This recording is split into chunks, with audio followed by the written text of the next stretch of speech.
Hey, okay, well, welcome everyone to our webinar on contracts and digital signatures in ampEducator.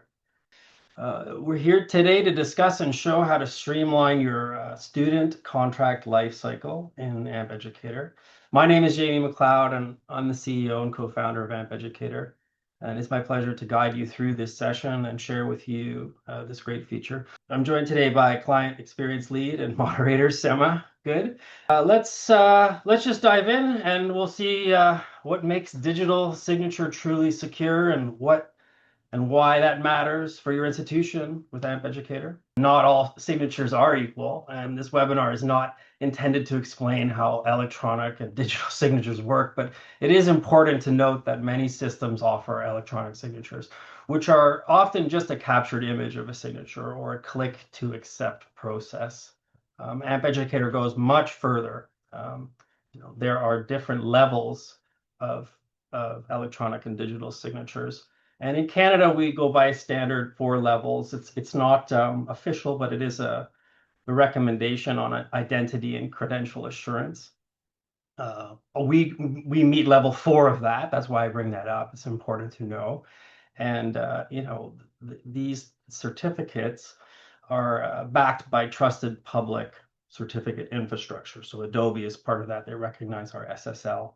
And when you open it up in a reader that does that, it will then display the information related to that. We'll show an example of that later. But basically, students who open a contract signed in ampEducator will know your institution takes compliance and record integrity seriously. And our certificate, as I said, represents that. And just important to understand that not all are the same. Not only ampEducator will support the traditional process as well too, and some of you who use it and are existing clients who have joined today may know that or may not, but with ampEducator you can still generate a contract as a PDF that a student can print and wet ink sign. They can take a picture or scan it and email it back to you, return the hard copy in person, and that wet ink signed document can then be uploaded to ampEducator and stored as the signed contract. And while we support this process, these versions of contracts are a major bottleneck for many of our schools, creating inefficiencies and compliance risks. I'm sure you guys understand all that. You think about the time and money spent on printing and converting and emailing and filing, and this manual process can often lead to lost documents and different versions and a lack of visibility who has signed. Plus, manual data entry is a prime source of errors in these records, and digital contracts obviously help eliminate these issues, and ampEducator manages that entire contract lifecycle in one place. This shift from paper or wet ink signing to digital, it's not really about convenience. It's about your operational efficiency and your accuracy.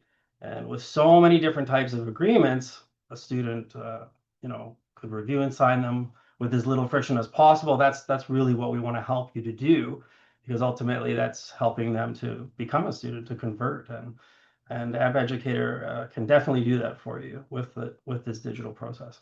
So with ampEducator, I said, you get one powerful tool every agreement. There's lots of different examples, whether it's an enrollment agreement or the tuition payment plan or housing or any of those things. We've got you covered for that, and you can use it for policy acknowledgments or any custom institutional document that requires a signature. It's not just contracts. There is schools who use this for letter of offer. They design a contract that has the information. The student signs that. We'll look at an example of that in a little bit too. And all of these documents can be separately signed, along with the fields you require to check off, fill or initial, or they can be combined into one digital envelope or one PDF file. When we talk about digital signatures, that's what the industry refers to as the envelope. All that can be in one. That PDF file is then ultimately secured. That envelope is secured with our ampSign digital certificate. And if your school collects a signature, we can manage it, which means less juggling, all these different systems, more consistency. And now let's explore that life cycle. How does that actually look? Well, the contract lifecycle in ampEducator is a seamless journey. Create your contract template, generate the contract from it, send the contract for signatures, track the outcomes, all of that, automatically stored in the student profile. Every step is managed entirely within the system. And what I'm getting to is it eliminates the need for external tools. So this integrated approach, it's smooth, it's efficient, start to finish, and that's what our users say they like most about it. It just means you have complete control and visibility at every stage. There's no need to subscribe to outside digital signature service. And it really all starts with our contract templates.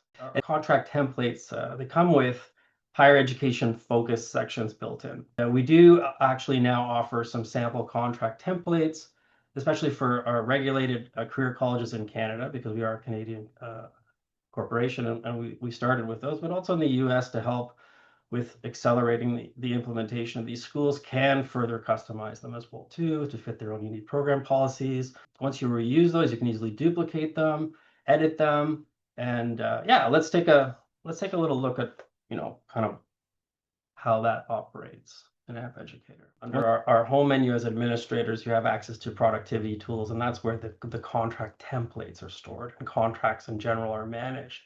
And on screen here, we're looking at several different versions of the contract templates that this sample school that we've named the SEMA College of Technology exists. And, if we wanted to look at sort of how to find them, how to search for them, you can do it by name, and, you can filter on them by locations. And there's different options that you would expect, like you can edit them and you can preview them to see which one it is. And obviously, like I said, you can duplicate these. And if I go into, for example, the enrollment agreement, you'll see layout controls, so you can control different aspects of it as you would imagine, font sizes, etc. For the PDF generated version of this. This is all represented in HTML in the browser. Like I said, no external plugins required, no viewers. This is all done through the browser, any device, any platform. And then when you convert it to PDF, it needs information to do those layouts, obviously. So you have those controls at the top. Additional controls here. I'm not going to go into too much detail, but just so everyone gets some visibility into what a contract template looks like and the different sections. So this is where you would do the mapping of the different student information. And these are the predefined sections that just show up, in addition to adding new ones like maybe a text field, a refund policy. These fields and these sections are, they have a lot of different variations. There's easy built-in ones that are predefined, and there's additional labels and customization that you can do in types. The idea here is that you put in the student information, it's mapped and populated as much as possible to save you time. You can enter fields here that your staff might open up and edit on the fly that would offer additional customization, but really you want to get this as auto-populated as possible. And things like including the fees, you can build those in specifically. You can edit them on the fly for each individual student if you need to. Payment plans. If you're not using these, you can turn them on, you can turn them off. These are just the defaults that we wanted to show you just as an example. And of course, there's the signature blocks that you can add in different parts of the contract to show up, whether they're just a student signature and staff or third parties. Staff don't have to sign, they could just have a fixed signature instead, eliminating that additional step. Just the student might sign in that case. And there's initials as well too. Those aren't part of the signature block. Those are built into the different sections. So if you need to initial every page, in addition to sign something, those are all the options that the contracts offer. And yeah, lots of really great stuff there. Obviously, you can preview it if you want to, and it'll show you sort of a preview of what you're doing. And then you can download the PDF version. And in this case, there's a little bit of layout and design happening there. But you can imagine the more you play with it, you can get it dialed into your specific layout as well too. And as I said, we do have some templates to get you started with that, so you're not trying to figure it out just from scratch. So talking about contract templates now, once you have built those templates, you can then see how easy it might be to generate a contract for a student. And this is where the data map, that data map happens. It's where you see all of that information coming to life from the student profile. Now, of course, you have to have that information in the student profile. And if you generate one and you miss, there's opportunities to go back and regenerate after editing or fixing that. But that's why we call them smart templates, that just a few clicks ampEducator pulls all the necessary student data directly into the contract. And this eliminates all that manual data entry, saving you the time, preventing errors, reliable, accurate, legally sound document every time. And so again, let's maybe look at how that works, generating a contract. And we left off in our contract template section there. But now if we go into any student, I have one here set up that we're using for the demo today. And there's obviously lots of information that you've already populated and collected that will then drive the contract. And that's just a section in the profile among many other things that we're not talking about today in ampEducator's platform. The contract itself is pretty easy to do. You can just say new contract. There's a bunch of different filters that you can find through the numerous contracts that you might have. You might just have a short list, or you might have many, as some of you do. And you would grab the contract enrollment agreement. You would set the effective date, and then you would add it.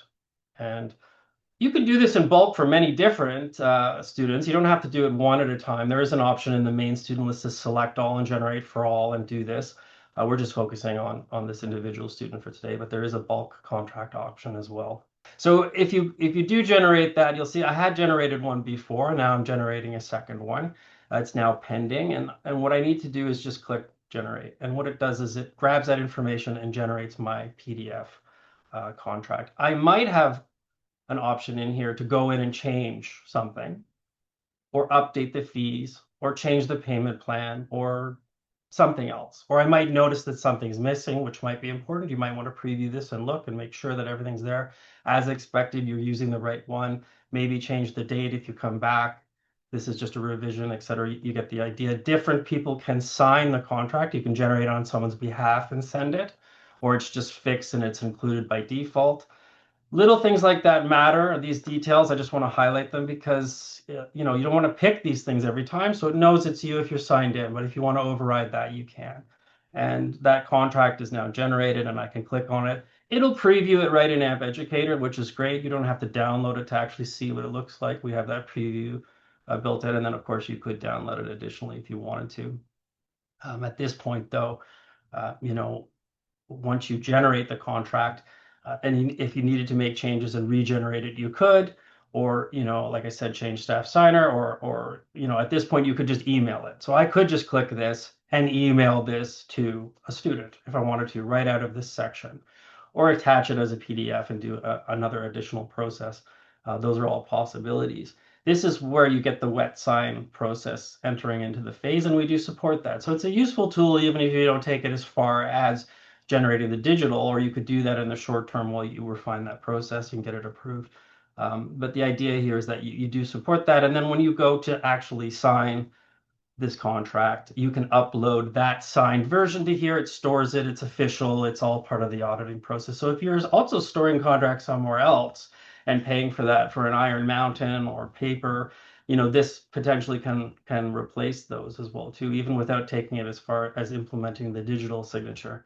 So yeah, generating that contract and wet signing it, and why would you want to then go digital? We covered that already, but again, one click sends to everybody. So it's super efficient in terms of, once you do that and you send it for signature, you just click the button, ampEducator handles it, right? It means no more printing, scanning, etc. But the system manages that entire signing queue, which is important to understand. Everyone gets their turn in order, and you don't have to chase them or follow up. The system is automatically enforcing that order. And when you send it, you might think, well, I don't want it to just send some generic, email from ampEducator. Can I customize that as well too? And you can. And I think it's important. You can customize the subject line, add optional notes, and the workflow will start automatically. And the next steps would be that the student receives that and initiates the process. We've got the contract, it's ready to go. Just click sign contract, upload, digital. Here's where I can also pick my email template. Where does this come from? It's just another feature in ampEducator. Under the home productivity tools, you can customize these and make them personalized. So if I grab that, it'll use that. And what does that look like? Well, I can quickly just show you home templates, one of the many tools. In here, you've got your student contract email, which you can control access to. So it's just the people who need to see it in that list, and then personalize and add additional things. This is just a very basic example, of course.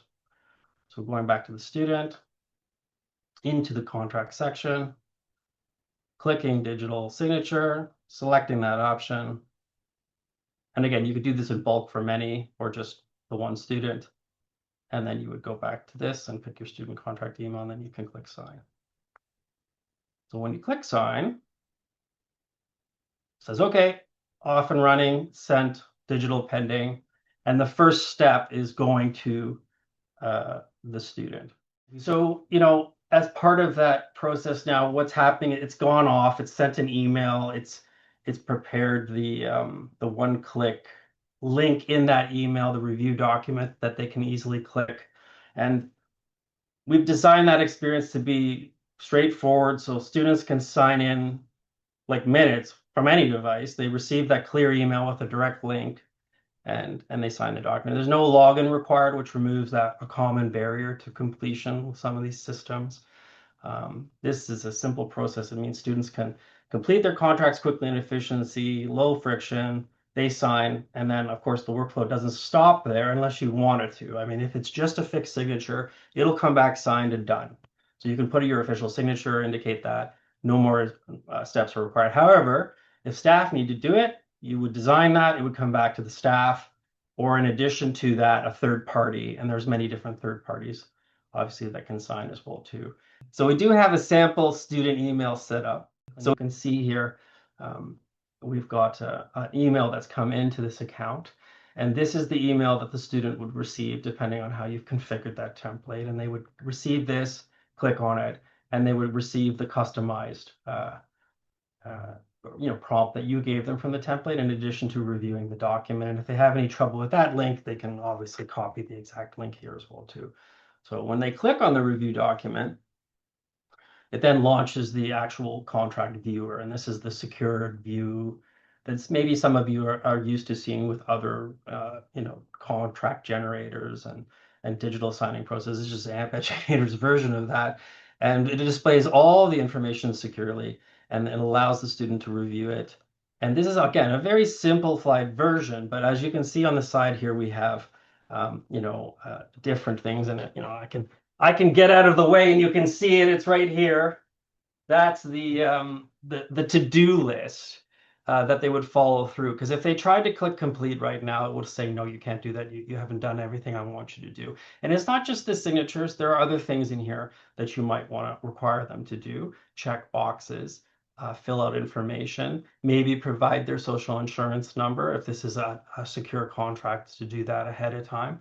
Lots of different ways of collecting the information that is then mapped back, and then maybe it can be reused again. So they're verifying identity, they're uploading documents, lots of different things. But the idea here is when they sign this, if they follow all the rules, they click sign, draw their name, or use the auto generation to adopt this as their representation for digital documents, and including legally binding contracts. The statement is there that binds them to the signature that they use, includes the hash key there, and then that student has now signed that particular part of the contract. If they've done it all, they might want to download a copy of it, or there is an option here to decline to sign if they disagree. We're not going to go into too much detail there, but that happens. They can decline. You can reissue. You can communicate with them and get that done. But if they do everything and they complete, what this does is it then locks up this contract. Even if they come back to the link, it's done. There's nothing more that can happen with this information. And it then is moving on to the next phase, which would be the staff signing portion of this. And so you can see here that a couple of emails have come into my staff user. This is my one that's configured for the user that I sent the contract from. They're getting the notification, and you'll see reviewed and signed. So it lets us know that they've signed. And then if I'm involved in the signatory process, I'll also get an additional email reviewed. If it was just the student signing, then I would only get the one email. And so, I can see that, or I can just jump straight to this one. Again, same process. You've received the document to review, you review the document, and then I can go in and perform this action. Now, you don't have to rely on the email. You can certainly go through and use the tracking process, and we'll talk about that in the next slide. But here's where the users would be interacting and doing the same process. Scroll down, they must complete certain things. In this case, it's just one, same process, draw, sign, use the auto, adopt it, done. It'll prompt that everything's done, and you can click complete, and they'll do that with the document key, and everything can be sealed up in that envelope now. So that's what's technically happening now. Is the PDF has now been signed by all parties. It's all been documented, and the certificate has been applied. It's now a legally binding document that cannot be changed, and if it is, it will break that trust chain, and it will. And when you open it, if someone was to open this and edit this document in any way, it would break that trust chain by changing the actual coding of that PDF document, and break the SSL. And when you open that, it would say that. And we'll review that in a minute as well too. So yeah, you could download that, but officially now you've moved on from the signing process. So after that student has completed, it ensures the contract moves seamlessly. Sequential signing process keeps everyone in the right order. Everything I touched upon, and whether it's staff or parents or sponsors, everyone's getting notified, in turn. So that manual coordination part, I just again want to reemphasize, it's ensuring that no one countersigns before the student has completed their section, and the automated workflow, it provides a complete and legally defensive audit trail. And what I mean by that is there's all this log and certificate happening behind the scenes that you need for that legally defensive audit trail. And how do you do that? And do you have to go into each student and review? No, there is actually centralized tracking where you can review all of these and all their statuses and resend them as required. So status tracking, you've got all of it here. It's one tab over. And this is where it's super useful to see everything at a glance without having to drill into each individual student. Where are they at? Who signed? Who didn't? Searching for a student, looking at the status, resending it. You can also assign from here after generating multiples and download different reports from here to share with people to say who has and who hasn't. Lots of great abilities here. The idea is all in one place. And making it very easy. And if I look into, exactly what's going on here, you would open up this contract and you would review the contract. But the contract itself it has a number of different features, like I said, in the background, tracking digital signature recipients, the activity, all of that is here and being recorded for you in the background. And it's including as well a digital signature certificate. And that certificate is the certificate of completion that we provide you with behind the scenes. So if you need to use this in a legal representation, you can do that very easily by just providing that certificate of completion right in the log of the contract. So the real-time status of all of that, giving you full visibility. You can monitor all those statuses. Once all those signatures are collected, like I said, it lives permanently in that student record. And, when you call that up, it will actually prove that as well in Adobe Acrobat or any reader that supports that type of trust. And if I download the actual contract, obviously I can preview it. But when I download it and I open it up and I look in there and I say Adobe Acrobat, we have the digital contract here opened up in Adobe Acrobat, or it doesn't have to, any type of reader that supports it. And you can see at the top, the blue banner, signed in signatures are valid. And the signature panel itself is accessible, signed by ampEducator.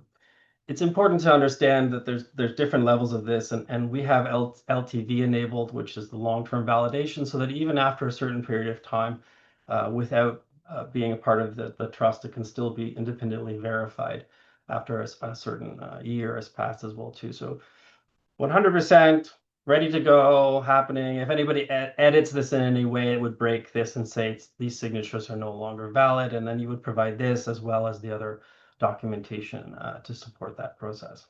What SAMA has done has put together a whole digital contract and signatures tutorial. And this goes into in-depth detailed tutorial, much more depth than we would cover here, obviously. And we do have the user guide that explains about it, but this is specifically a step-by-step guide, which is available now on our website under resources and is shared on screen at docs.ampeducator.com. This guide is designed to help you implement the complete contract workflow at your school in much more detail than I could provide today.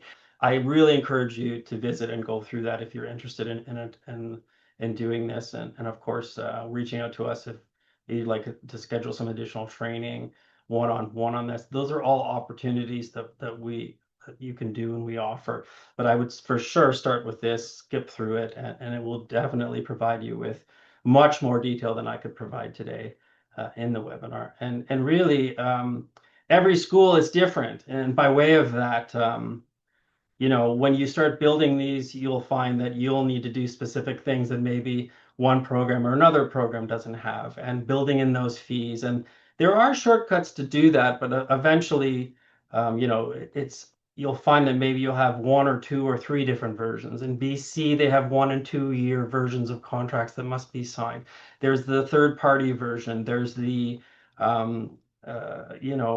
the part-time, the evening version.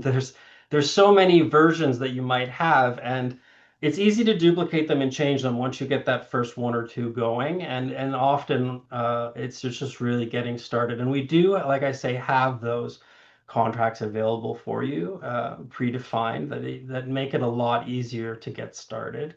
And I can actually show you some of those just so you get a little bit of a better idea maybe about it. And if you're interested in that, then we can provide you with that depending on your province. And in the US, we have a couple of sample ones as well too, just to help anybody there as well too that might be interested in those templates. And I'll just show you really quickly here. I'll share my screen and go over.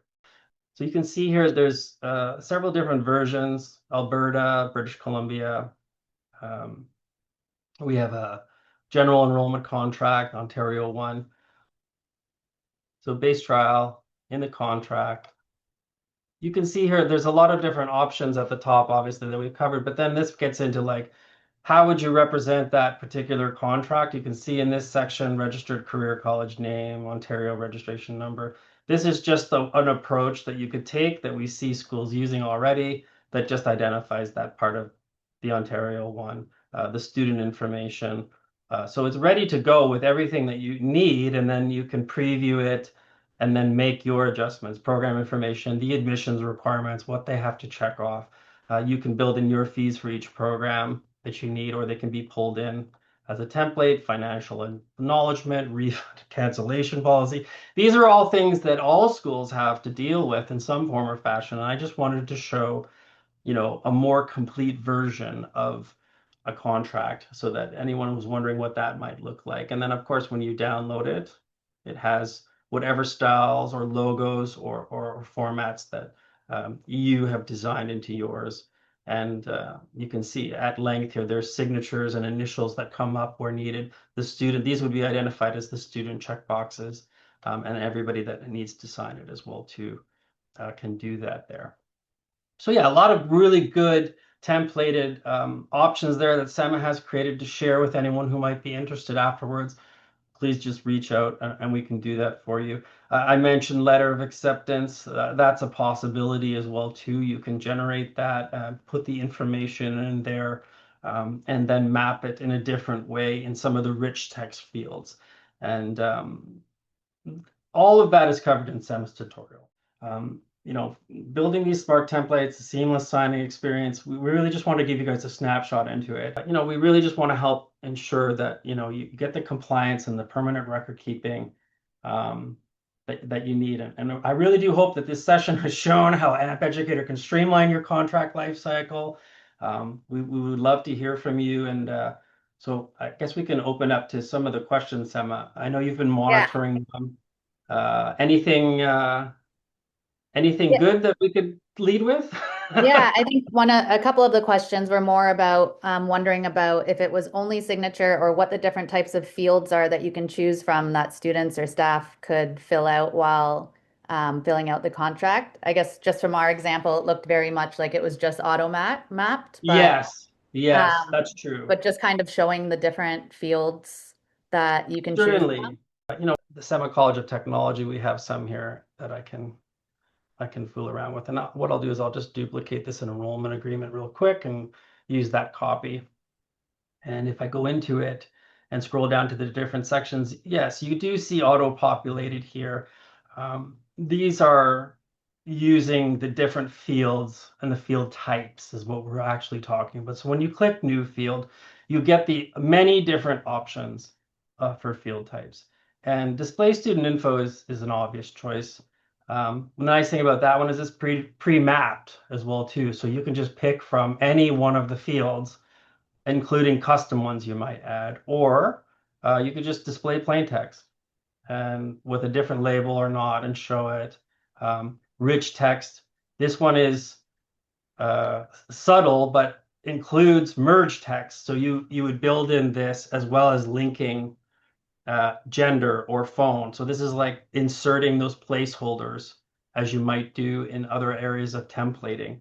And really great option here about being creative and building out, let's say, for example, the student needs to have a balance or custom fields or different information that, might apply to the contract that isn't just a standard way of doing it. It allows you some more control there. Staff text refers to anything that your staff might enter before sending the contract. This might be a text field, whether or not you require them to do it.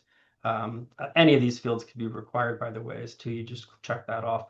Text area, select list for staff, picker, checkbox radio, date, time. Third party, same thing, identifying what the third party has to enter into the contract. So it can go to the student, collect information, go to the staff beforehand and ask them to generate information. And then also the third party signer can also be required to do certain things. It just depends on which one of these options that you're using. So yeah, additionally, there is some validation as well too. Email is a good one to use if you want positive number, percentage. If it's a URL, check for the URL format. So again, lots of really good hidden things in here as part of that tutorial, and that's a great question. And yeah, I guess hopefully that answers the question for you. Is what was another one there that came up, Sema, during Another one, so when it comes to third-party signatures, does it go in order? So like would the student sign first and only after the student has signed that it would go to the third party, or are they sent out at the same time? So it's definitely student first, always. And then it proceeds to the next person who would either be the staff or the third party, depending on how you construct that. Yeah, always student first, no matter what. Staff would be last in that order. They would be staff, third party, so parent, guardian, whoever it happens to be, and then finally come back to the school or the representative signing authority of the school. That's where you might use an image, depending on the legal application there. I'm not a lawyer, but I play one in women. I had a few other ones. Oh, do students need an ampEducator login to sign? No, they don't. That's another really great part about it. You can send it to a prospective student. Prospective students need all kinds of different secure documents like this to show for whether they're international or they're domestic or what's happening. You can just send it to a prospective student before they're even a student. I mean, I didn't touch upon that, but basically all the things that we can do, you can do in our CRM section, our prospective student section, the lead and admission management portion. You can send them the contract, a student ID can be there, all of that can happen. And yeah, all you do is send them that email link and they will get that, click it, no need to log in. Certainly they can log in, but the contract process is completely separate from that. Mm-hmm. Okay, and can they be signed from a phone or tablet? Yeah, they definitely can. Yeah, for sure. It was designed to allow them to do that. The entire software suite is built on what's called Bootstrap, and it's responsive. So it will change the design of of what you can see behind me here to fit those different formats. And I mean, some students who are using like an iPhone 13 like me, because I like a really small phone and don't like carrying an iPad in my pocket type of thing. I'm pretty old school that way. It will work, and I have that actually to test and make sure that works. And I would encourage you to maybe sign it on a tablet just so it's a little bit easier. There's less pinching and changing, but it will for sure work. Yes. Okay, and just another question, just again about the order of when it comes to the third parties, that it's the default order is student, then third party, and then staff at the end. Yeah. And which staff can sign? Can you leave it open for any staff member? So it's defined by the when you send the contract out, you pick who that should go to. Um, Mhm. and that's so that it can document that.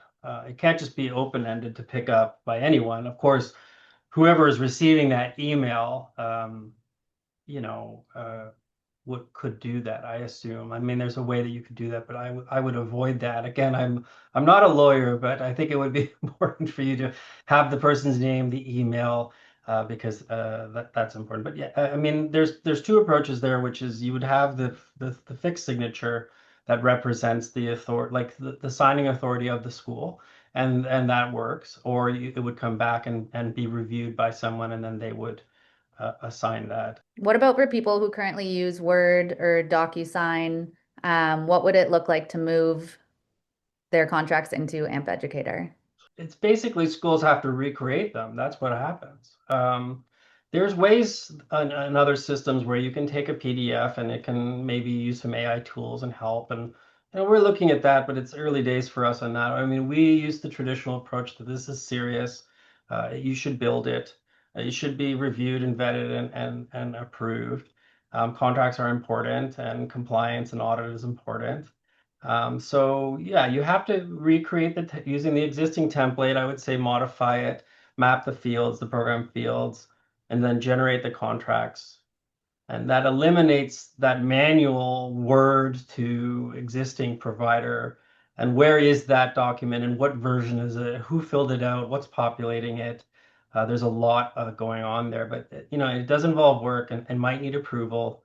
But our templates, will help to do that. And then it gives you a chance, I guess, to review your contracts to get everyone on the same page and going forward in a more controlled and centralized manner. But there is definitely some work involved with the first view, and then it becomes easier. You can duplicate. You can just change a few things rather than the entire thing. And again, SEMA has created some of these to help you at least get Mhm. started and play with it and assess that. We have schools, honestly, that have upwards of 80 to 100 different versions of contracts, depending on the number of programs, and staff did have to build those. But once they had the core ones, they started duplicating it and they learned the tool. It became a little bit easier. Would it be secure for people to enter credit card information? To the contract? Yeah. Well, ideally, no. I mean, you wouldn't want to do that. Collecting and storing the contract information is secure, it's encrypted, but it is visible to whoever can access it. And ideally, you would have somebody log into ampEducator, enter their credit card, and save it. We do have that process available. So it would be my recommendation to not do that. Certainly you could, though. I mean, it would be the most secure way to do it and versus them doing it over the phone or just sending it to you in an email. Things like that, obviously, you don't want to do. And only if administrators have access, and then you could, of course, protect um, those fields. They would need to be custom. There is sensitivity field settings you could do, just like social insurance number, health information, accommodation info. Yeah, you could do it. I just wouldn't recommend it. And you would do that by using your merchant account, because the way that works technically, this is a little bit off topic, but if you go and you enter in credit card data through ampEducator, it's actually storing it securely with your merchant. So your Moneris, your Stripe, your PayPal, your whatever you use, Authorize.net. We have many different integrated partners that can do that, Flyware, Convert, etc. Now I'm promoting other companies, but they are in there and they're great and they offer you that flexibility, but that protection of that data is so important. And I would strongly recommend you investigate that part of ampEducator. That's in our guide, our docs as well too, store that there, and then you can use that for reoccurring subscription style payments that you can set up. And it just stores the token in ampEducator. It limits your exposure if that data is in our system. You definitely want to be careful with that, I guess is the point. Okay, I think that's it. Great questions. Awesome. Okay, well, I guess we're done. Yes, Emma, that's it. Okay, Yeah, that's it. so Thanks, everyone. I'm going to Thanks for sign off coming. again. Thanks, guys. Don't forget to do the survey. Really appreciate everybody attending. We'll get you the recording. Please visit the tutorial. And again, yeah, Emma, myself, all the guys, girls, team, dogs, cats that haven't interrupted our webinar, Sema. It had to be locked away. Thank you very much. And we appreciate you guys joining today's webinar. Please, again, register for the next one coming up, July 29th. And we'll be sending out lots of notifications for that as well, too. And that one will be really great. Bye, guys. Thank you very much for attending. See you later.